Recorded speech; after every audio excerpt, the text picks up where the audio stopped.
What up, what up, what up? But it's, well, I should say not it's, but there are a lot of ways that you can work to do this.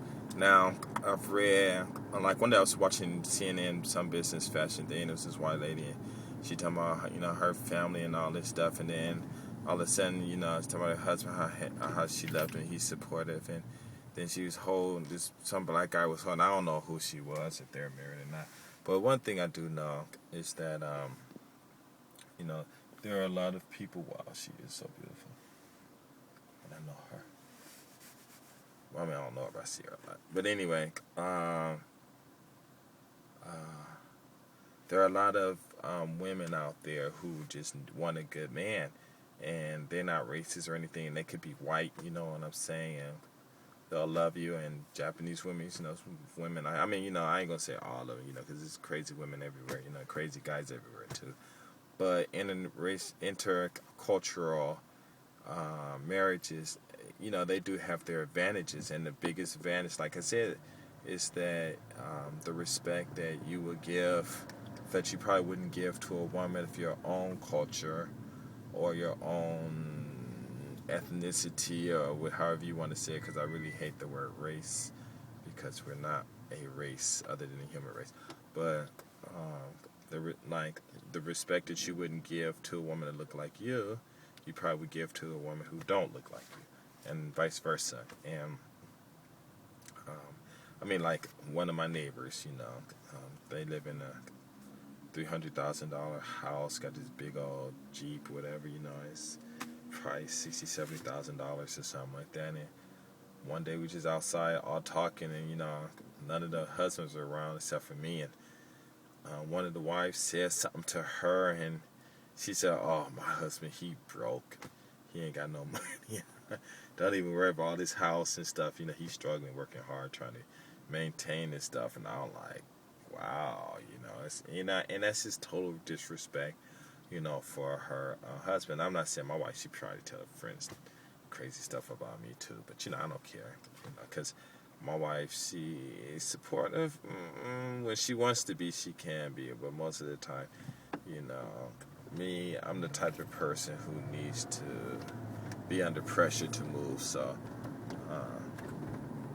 so I don't know. I just can't. I don't know. Just things just don't. I just can't do it the easy way. I just have to be stupid to do it under pressure and stuff like that. But those are the advantages. Then there are a lot of advantages.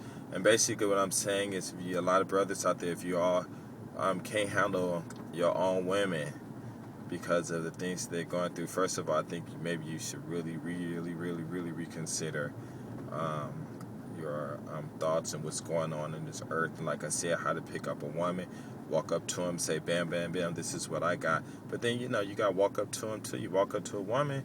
You just straight be a man and say, hey, I want to be with you. Tell me, what are you? What can you do? What are your ambitions? And, you start talking to girls, and instead of, and you start talking to your women like that, and see what they say. And you got some women out there that want to be by themselves. But one of my friends out here, he was telling me he was out back home in his hometown, and a lot of women, they got money, they single, but they go to the clubs picking up guys, and for one night stands and stuff. So, they still need it. You know what I'm saying? But I mean, when he was telling me, I was like, wow, it's really changed a lot, But I'm not just saying, what I'm saying is really try. But you know what? We're all humans, and we're all supposed to the same. And I don't think God is going to judge anybody by who they marry, and all of that stuff. So there are a lot of women in Japan, a lot of women in Europe, white women, Japanese women, some Chinese women, people that got a lot of women that got money, and all they just want is some guy that's just supportive, and they don't even have to be financial supportive, just somebody that's going to support them and give them the love and the time and the words that they need to keep on going, and they'll give you everything. And if you're smart, if you run into them, and if you do get married, instead of spending their money, watch what they doing. You do the same thing. You create your own money. I watch my wife, what she doing, and her family, and I got friends out here, Japanese friends that got a lot of money, and they tell me all kinds of crazy stuff. And I had one of my friends when I was doing my jewelry. He told me, he said, Ralph, if you just do what you did to me just right now, you do that for 6 months, you'll be a millionaire. And I didn't do it, you know what I'm saying? But I know he was right, but I just didn't do it. But what I'm saying, basically, what I'm saying, brothers out there, is there's no reason, you being a black man, there's no reason you should be poor. There is no reason. And for your sisters too, you being a black woman, there's no reason for you to be poor. No reason. If you can't make your money in the United States, then just get out and go make your money elsewhere. Just go make your money elsewhere, because there are people out there who would love you, who will be supportive of you. If you have any type of intelligence, any type of goals, or any type of how can I say it, some type of business sense, and you want to do things, you know you marry one of them people, one of these guys, and all you have, there's now this is just my little 2 cents advice. Okay, there's different kinds of people out there. There's people out there that all you have to do is listen to them, and they will tell you everything from A to Z: finances, stocks, how to do a business. All you got to do is listen, because there are a lot of people out there who just want an ear, and if you're an ear, they will tell you everything. As soon as you finish listening to them, they will buy you what you want and do everything, because listening is almost like uh, uh, therapy, going to a psychologist and stuff like that. And so they will love it. They will eat it up. And then you got people out there who are the opposite, and they'll listen to you and what you got to say, and they'll say, well, okay, I understand what you want to do. And they just want to help people.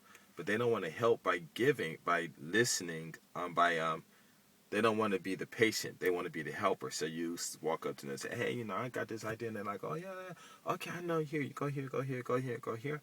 And you got to decide, which kind of husband you want, because those are the kind of guys that are out there. Some people who just want to do everything and that'll listen, and some people that'll just help you. And, you have to decide. And then again, what you're going to do. So, and I'll say it again, there are not a lot of African American men, and there are not a lot of African American women. And what I'm saying is, there's enough of us who are rich, who can help those who are not rich to elevate themselves. And the fact of the matter is in the United States, there is no reason that black people should be poor, when we got a lot of other black people who are rich.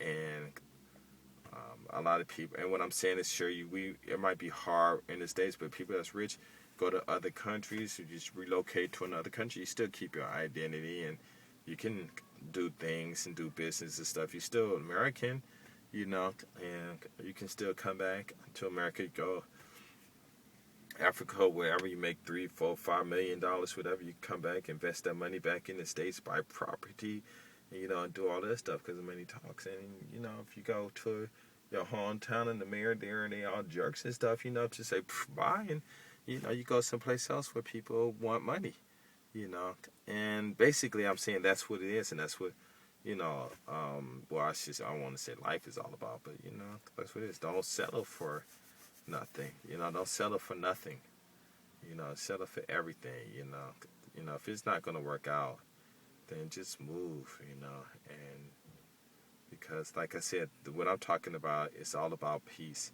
And if you have perfect peace, just imagine if you're in a marriage and that's good, and your wife loves you and you're happy and all that stuff. My gosh, she is fine. And you're happy and everything like that. Then how is that gonna make you move? What is that gonna do for you? You know what I'm saying? So that's what you have to think about. And that kind of peace and that kind of happiness is all I'm talking about. All that other stuff, whatever, people find a dollar and they can, there's a lot of people come out here in Japan and with $10 and they're millionaires now, and it's not an isolated story. So anyway, I'm out. Peace.